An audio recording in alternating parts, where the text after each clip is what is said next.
Assalamualaikum students, how are you? I hope you will fine. May Allah save you from all worries. In my previous video, I had taught you transportation of water and food in plants and the internal structure of root, stem and leaf. I also told you the differences in the internal structure of root, stems and leaves.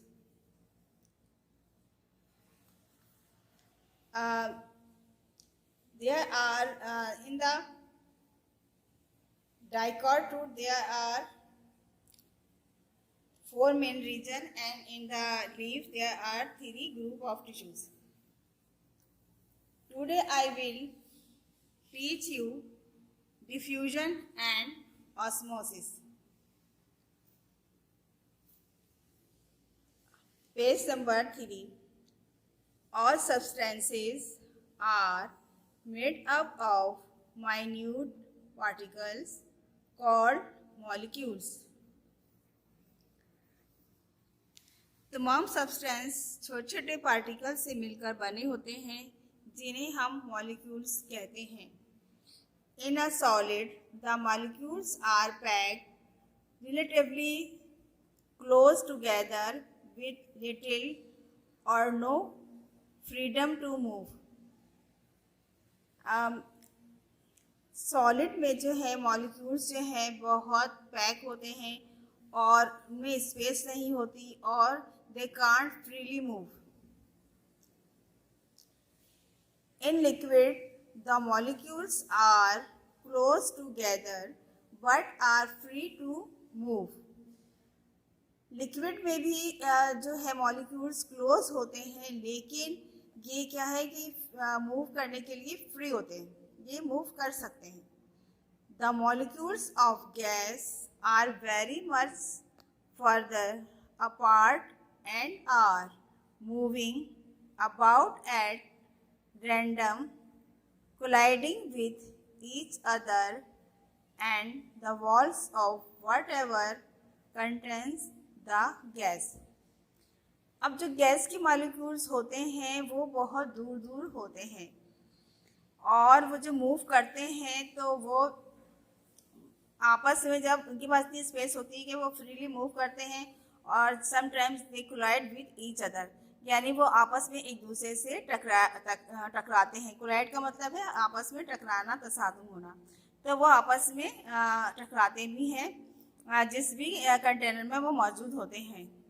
Because of this constant random movement the molecules of a gas tends to distribute themselves evenly throughout any space in which they are confined. इस freely movement की वजह से molecule जो है यकसा तौर पर distribute हो जाते हैं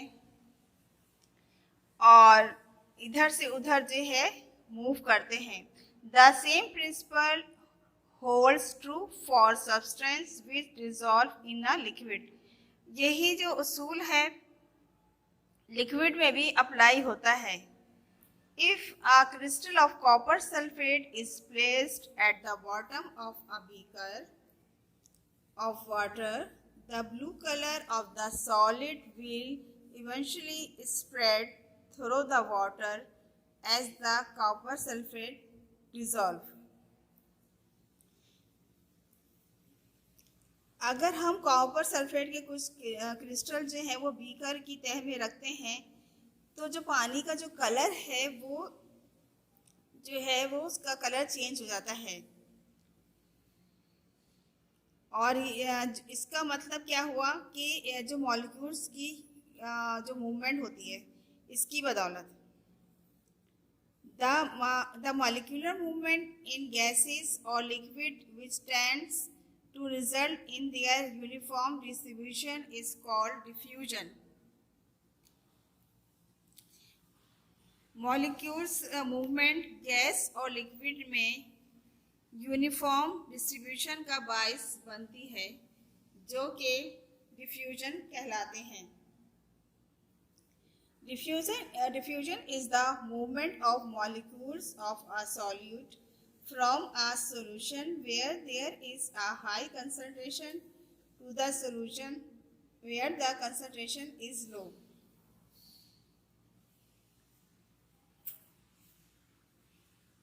डिफ्यूजन जो है वो मूवमेंट है मॉलिक्यूल्स की सॉल्यूट की सॉल्यूशन से, जहाँ पे हायर कंसंट्रेशन होती है सॉल्यूशन की, जो है हायर कंसंट्रेशन से लोअर कंसंट्रेशन की तरफ। The diffusion process continue until the concentration of the solute in all portions of the solution are equal. जो डिफ्यूजन प्रोसेस है वो उस वक्त तक कंटिन्यू रहता है जब तक कि कंसंट्रेशन जो है सॉल्यूट की जो है पूरे सॉल्यूशन में इक्वल नहीं हो जाती।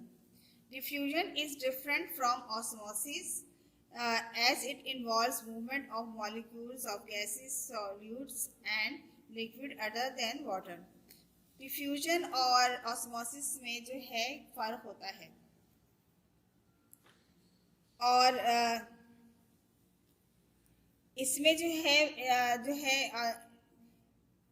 इन्वॉल्व, इसमें जो मूवमेंट होती है गैसेस, सॉल्यूट और लिक्विड की।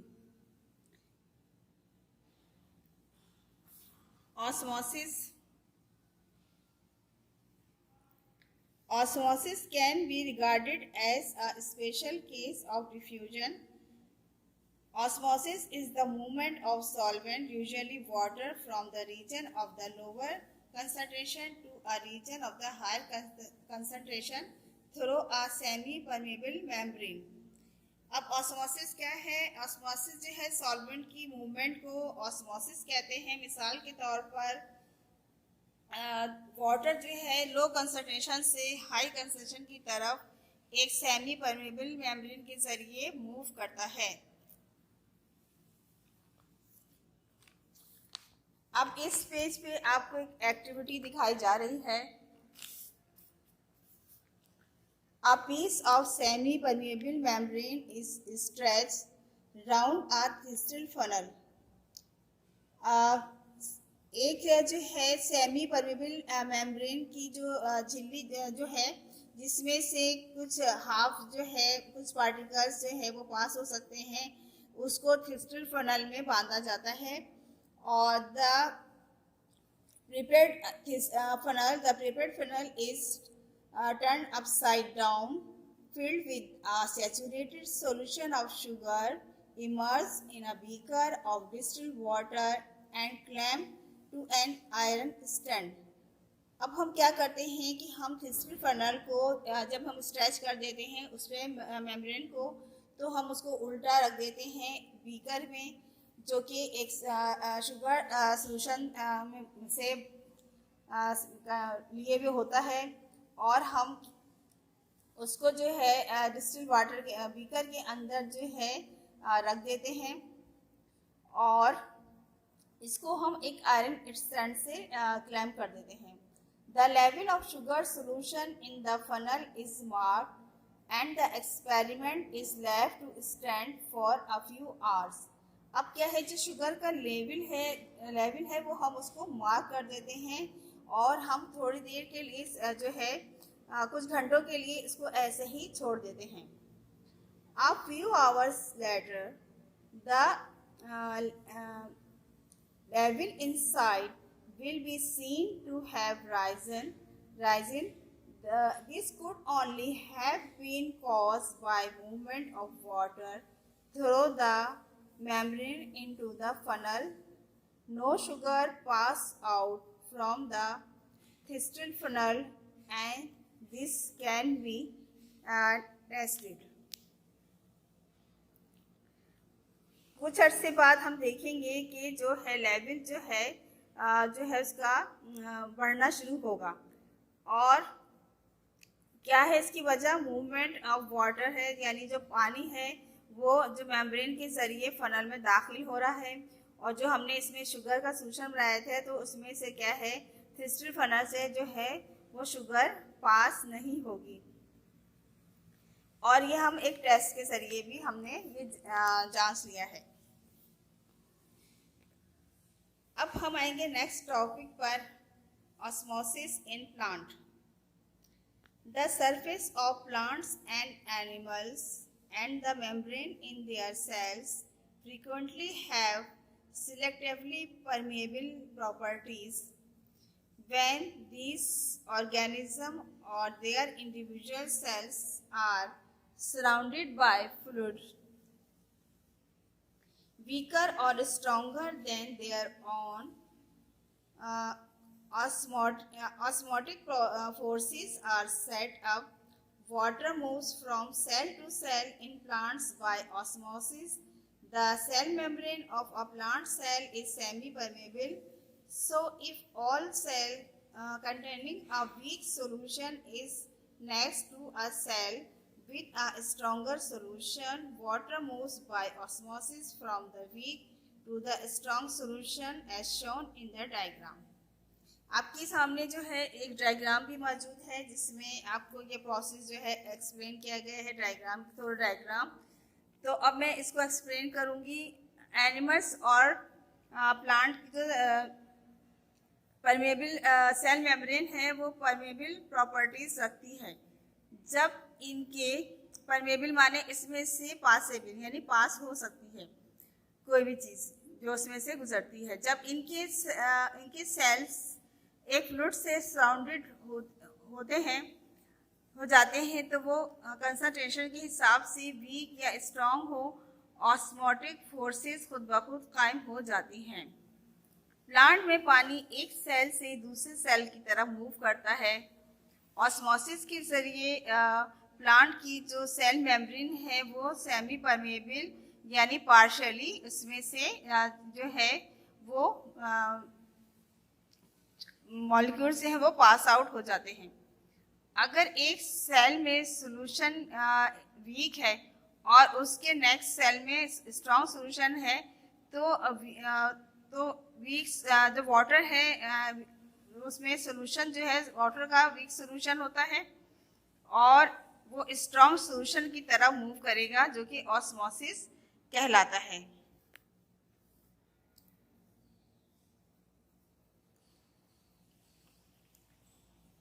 इसमें आप देखेंगे कि स्ट्रॉन्गर सोल्यूशन और वीकर सोल्यूशन है, और जो हाई वाटर पोटेंशियल है वो लो वाटर पोटेंशियल की तरफ जो है वो जाता हुआ दिखाई दे रहा है। अब आपके सामने जो है एक और जो है नेक्स्ट पेज है, इसमें हम आपको बताएंगे movement of water in plant. The root hairs are delicate hair-like projection from the cell of the outer layer of a root. Root hairs are the absorptive organs of the plant. The film of water which surround the soil particles also surround the root hairs. Although soil water as mineral salt dissolve in it make only a very weak solution, and the cell shape of the root hair is more concentrated than this. Both diffusion of salts and osmosis, movement of solvent, usually water, into the root occurs at the same time, and these processes occur from cell to cell within the plants. By the help of these two processes, plants get their supply of water and mineral nutrients. अब हमने बताया है कि plant के अंदर जो है वो मूवमेंट जो है किस तरह से होती है। रूट की जो आउटर लेयर है वो उसे एक बहुत ही नाजुक सी प्रोजेक्शन निकलती है जिसे रूट हेयर्स कहते हैं। आपने देखा होगा जड़ जब आप कभी प्लांट को निकालते हैं, काटते हैं, तो आपको उसमें जड़ के अंदर जो है वो बाल नुमा चीज़ें नज़र आती हैं। ये बहुत नाजुक सी होती हैं, बहुत बारीक सी होती हैं, जिसको हम रूट हेयर्स कहते हैं। रूट हेयर जो है वो एब्जॉर्बिव पार्ट है प्लांट का, और एब्जॉर्बिव ऑर्गन है प्लांट का, यानी ये ज़मीन से मिनरल्स और वाटर को एब्जॉर्ब करता है प्लांट के लिए। वाटर जो है सॉइल और मिनरल ज़मीन से एब्जॉर्ब होते हैं, वो एक वीक सोल्यूशन बनाते हैं। रूट हेयर में जो सेल सेप्स होता है उसमें जो सोल्यूशन होता है वो ज़्यादा कंसनट्रेटेड होता है। Diffusion of salt and osmosis, roots में एक ही वक्त में एक साथ वक़ू पजीर होते हैं, यानी जो है प्लांट के अंदर जो है डिफ्यूजन ऑफ सॉल्ट, यानी रूट्स जो है वो ज़मीन से जो है वो सॉल्ट और वाटर भी एब्जॉर्ब करती हैं, और ऑस्मोसिस का जो प्रोसेस है वो भी साथ साथ वाक़ होता है। इन दोनों प्रोसेस की मदद से प्लांट वाटर और मिनरल्स जो है मिनरल न्यूट्रिएंट्स हासिल करते हैं।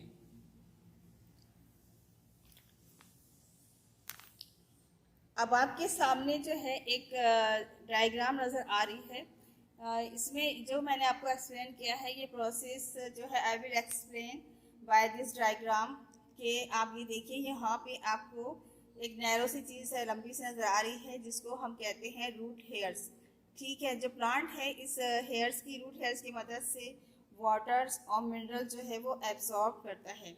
फिर ये वाटर और मिनरल्स जो है मूव करते हैं cell to cell through the root, यानी एक सेल से दूसरे सेल की तरफ रूट के जो है वो मूव करते हैं, और इसके बाद ये जाइलम वेसल्स के पास पहुंचते हैं।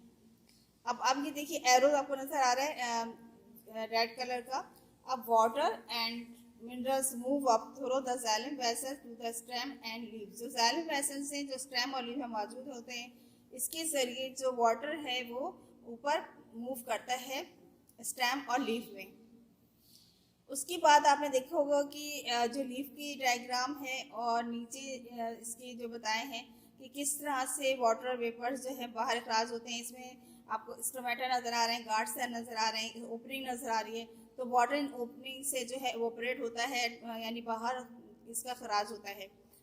और जब इन्हें तब ज़रूरत होती है ये अपना कंट्रोल रखते हैं कि जब ज़रूरत है ओपनिंग से तो पानी जो है वो रुक जाता है, क्लोज हो जाते हैं ये ओपनिंग, और जब ज़रूरत होती है तो जब ज़रूरत नहीं होती तो ये खुल जाते हैं, और जब इन्हें स्टॉप करना होता है तो इस ओपनिंग को ये बंद कर दी जाती है, बंद हो जाती है प्लांट में।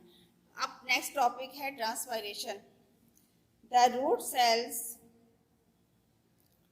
Absorb water and mineral salt continuously from the soil. This produce a force that push the water upwards. Plant की रूट मुस्तकिल तौर पर जो है सॉल्ट और मिनरल्स जो है मिनरल्स वाटर और सॉल्ट जो है वो एब्जॉर्ब करते हैं, और ये जो है एक फोर्स बनाता है जो है ऊपर की डायरेक्शन में जो है वो फोर्स मुंतकिल होती है। Plant use only a small amount of water they absorb from the soil. जो प्लांट्स हैं वो जो है बहुत कम मिकदार में जब पानी एब्जॉर्ब होता है उसको इस्तेमाल करते हैं। The rest of the water escape in the form of water vapours through the stomata. अब जो उनकी पानी जो है जो ज़रूरत से ज़्यादा होता है वो क्या होता है इस स्टोमेटा के ज़रिए से खारिज हो जाता है। The opening and closing of stomatal apertures regulate the loss of water vapours from the leaves. जो ओपनिंग है इसको लॉस ऑफ वाटर को रेगुलेट करती हैं। The process by which plant lose water as water vapors into the atmosphere is called transpiration। वो अमल जिसमें जो है प्लांट्स जो है पानी का खराज करते हैं वाटर वेपर की शक्ल में एटमॉस्फेयर में, वो कहलाता है transpiration. Most of the loss take place through the leaf but evaporation also occurs from stem, the fruits and the flowers. तो इसमें जो ट्रांसपायरेशन है ये लॉस ऑफ वाटर होता है, और जिसमें जो प्लांट्स जो हैं वो उसमें जो अपना एक्सेस ऑफ वाटर है वो वाटर वेपर्स की शक्ल में एवोपरेट करते हैं।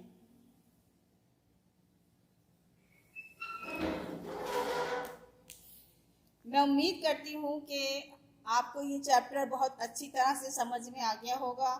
Thank you.